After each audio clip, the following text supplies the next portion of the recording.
Hello everybody, welcome to another Strike Zone. It's Friday and we're going to jump right into it. First topic for this week, a reminder on ghost teams. Some of you have tournaments with a format that calls for the usage of a ghost team because we've got an odd number of teams.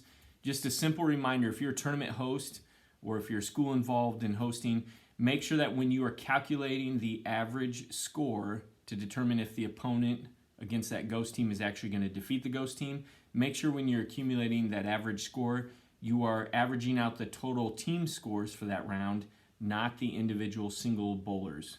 So we're not looking at bowler one versus the average of bowler one. We're looking at our team's score average versus the opponent and what that team bowled. As always, hit me up with questions if you don't understand. Another reminder, during those tournaments, if you've got a qualifying round match with a score of 4-4 after that qualifying round, a reminder that we have to break that tie.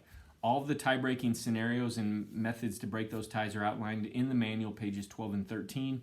But again, reminder, 4-4, we got to break it so we figure out who gets the win, who gets the loss regarding wild card standings.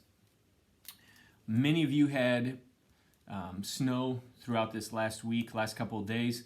If you've got a bowling duel or contest that was affected by snow and it's postponed or canceled, please update that accordingly on the NSAA website or let me know so we can get it updated.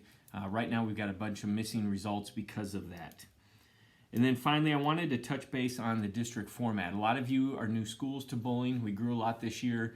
A reminder that the district format for everybody will be, everybody go to your district site. You'll bowl 3 traditional games to begin the day, and then you'll bowl 5 Baker games the latter part of that day.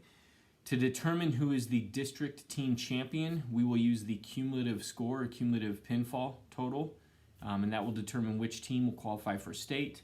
Regarding who qualifies for singles, it will be the top 5 individuals according to that 3 traditional game scores to begin the tournament.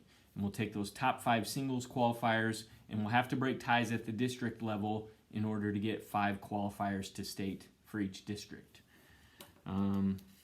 Let's see.